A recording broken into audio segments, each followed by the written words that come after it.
Convention centre की बात करते करते आदरणीय योगी जी अमित शाह जी से इस्तीफा मांग रहे हैं, क्योंकि घुसपैठिए तो तभी आएंगे जब सीमा पर सुरक्षा कमजोर होगी और आंतरिक सुरक्षा का जिम्मा अमित शाह जी का। टीवी 10 भारत, सच की ताकत। भारतीय जनता पार्टी जहां जहां भी चुनाव होता है वहीं अपनी समान ताकतें जो है वो चुनाव को लड़ने और जीतने के लिए झोंक देती है। हाल ही में बिहार चुनाव संपन्न हो चुका है। भारतीय जनता पार्टी ने बिहार चुनाव जीत लिया। अब बिहार के बाद बारी बंगाल की है। बंगाल में चुनाव होने वाले हैं और इसी के साथ भारतीय जनता पार्टी की तैयारियां भी चुनाव को लेकर शुरू हो चुकी हैं। बिहार में जब रिजल्ट भी नहीं आए थे तभी भारतीय जनता पार्टी ने बंगाल चुनाव को लेकर कोर बैठकें करनी शुरू कर दी थी और अब तो भारतीय जनता पार्टी बिहार में जीत गई है, जिससे भारतीय जनता पार्टी का उत्साह भी 7वें आसमान पर है और अब बंगाल की तैयारी हो रही है। लेकिन जैसे जैसे चुनाव आते हैं वैसे वैसे जुबानी जंग जो है वो भी तेज हो जाती है।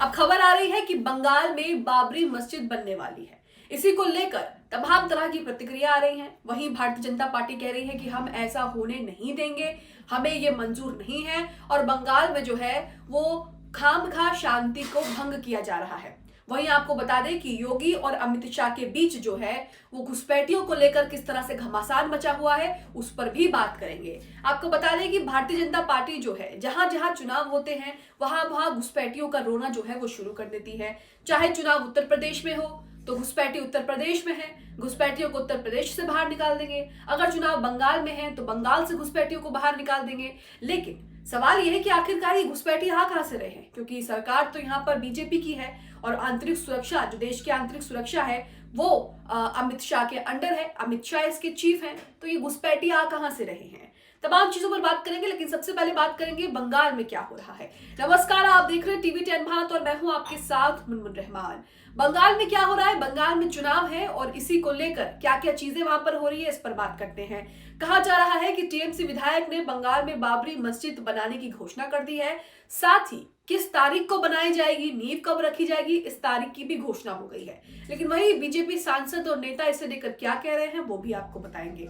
ललन टॉप की आप खबर अपनी स्क्रीन पर देख रहे हैं। इस पे हेडलाइन में लिखा है कि बंगाल में बनेगी नई बाबरी मस्जिद। ममता के विधायक ने तारीख भी बता दी, जिसके बाद बवाल मच गया है। इसी के साथ अमर उजाला की खबर भी आपकी स्क्रीन पर है, जिसमें लिखा है कि तृणमूल बोली 6 दिसंबर को बंगाल में बाबरी मस्जिद की नींव रखेंगे। वहीं भाजपा कह रही है कि ये हमें नामंजूर है।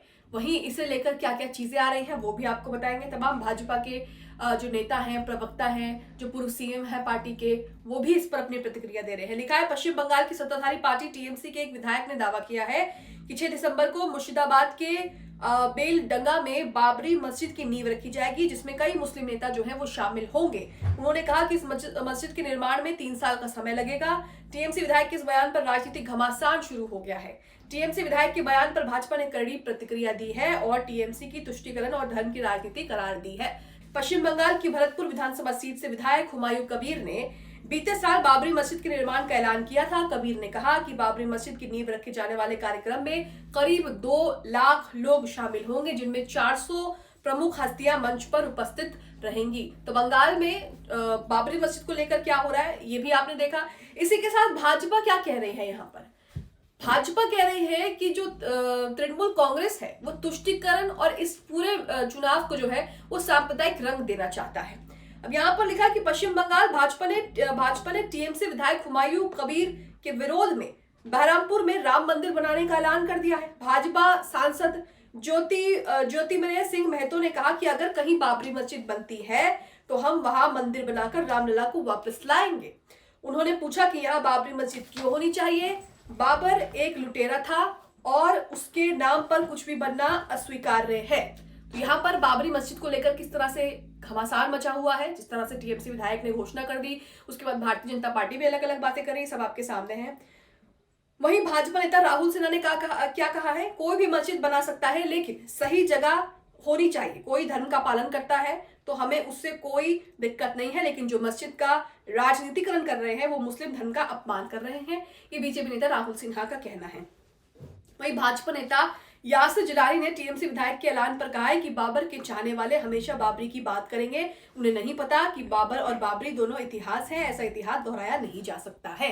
इसी के साथ भाजपा की पूर्व सीएम क्या कह रही हैं वो भी सुनते जाइए। बाबरी मस्जिद पर सियासत जो है वो तेज हो गई है। बीजेपी की पूर्व सीएम ने कहा है कि वही हाल होगा जो 6 दिसंबर को अयोध्या में हुआ था। यानी कि टीएमसी विधायक ने यहाँ पर एक बाबरी मस्जिद बनाने की बात कही। भारतीय जनता पार्टी जो है वो अपनी अपनी यहाँ पर जो है अपने असली रूप दिखाते हुए तमाम तरीके के बयान दे रहे हैं कि हम वहां पर बनने ही नहीं देंगे और अगर बनेगी तो हम वहां पर जो है राम मंदिर बनाएंगे।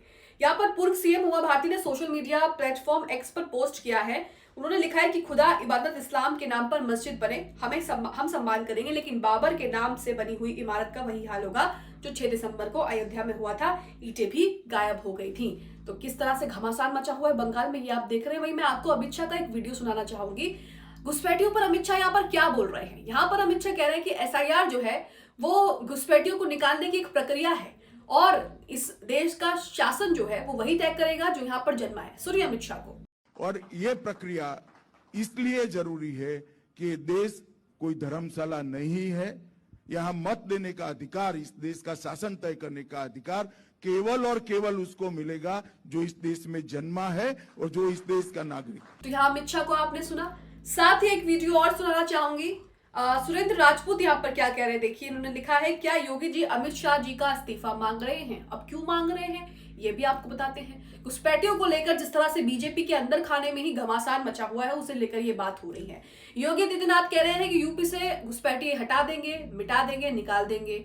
साथ ही डिटेंशन सेंटर बनाने की बात कर रहे हैं। लेकिन घुसपैठी आए कहां से? अगर अमित शाह के हाथों सारे कंट्रोल है तो घुसपैठी आए कहां से? क्या योगी जी यहाँ पर अमित शाह का इस्तीफा मांग रहे हैं?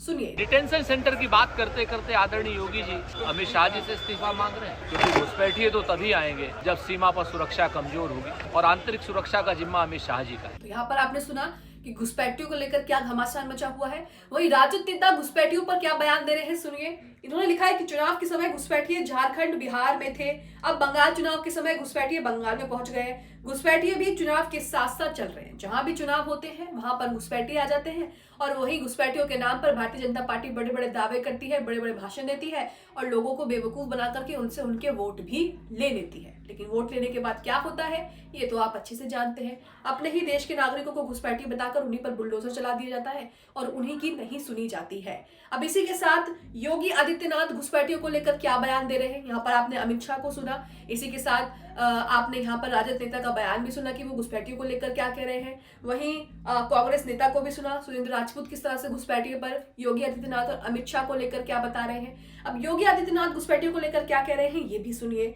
अब अपनी स्क्रीन पर हिंदी खबर की ये खबर देख रहे हैं जिसमें लिखा है, योगी का डिटेंशन सेंटर प्लान, यूपी के जिलाधिकारियों को घुसपैठियों पर सख्त कार्रवाई के आदेश। उत्तर प्रदेश के योगी आदित्यनाथ ने घुसपैठियों के खिलाफ कड़ा रुख अपनाया है। उन्होंने सभी जिलाधिकारियों को तत्काल कार्रवाई करने के निर्देश भी जारी कर दिए हैं। प्रत्येक जिला प्रशासन को अपने क्षेत्र में रह रहे अवैध घुसपैठियों की पहचान सुनिश्चित करनी होगी और नियमों के अनुसार आवश्यक कार्रवाई जो है वो शुरू करनी होगी। प्रत्येक जिले में अवैध घुसपैठियों को रखने के लिए अस्थायी डिटेंशन सेंटर बनाए जाएंगे। इन केंद्रों में केवल ऐसे विदेशी नागरिक रखे जाएंगे जिन्होंने बिना वैध दस्तावेज भारत में प्रवेश किया है। इनका आवास वहीं सुनिश्चित किया जाएगा जब तक उनकी पहचान और आवश्यक सत्यापन की प्रक्रिया जो है वो पूरी नहीं हो जाती। डिटेंशन सेंटर में रखे गए अवैध घुसपैठियों को निर्धारित प्रक्रिया के तहत उनके मूल देश भेजा जाएगा। अमित शाह भी यहाँ पर वही कह रहे हैं। लेकिन सवाल तो यही है दोस्तों कि घुसपैठी आए कहां से?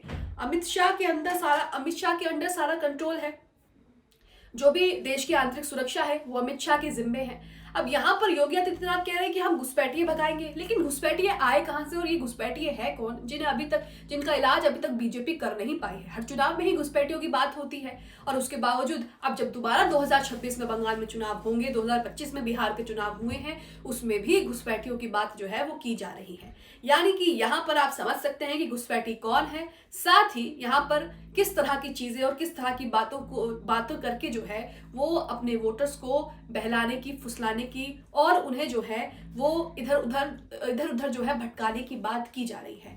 अब आप इन घुसपैठियों वाले बयान पर क्या सोचते हैं? कितने घुसपैठी जाएंगे, कितने घुसपैठी आएंगे? जब अमित शाह के अंडर सारा कंट्रोल है तो ये घुसपैठी आए कहां से? इस पर क्या सोचते हैं? कमेंट बॉक्स में प्रतिक्रिया दें। साथ ही बंगाल में जो बाबरी मस्जिद बनाने की बात कही गई है उसे लेकर आपका क्या कहना है? कमेंट बॉक्स में अपनी प्रतिक्रिया जरूर दें।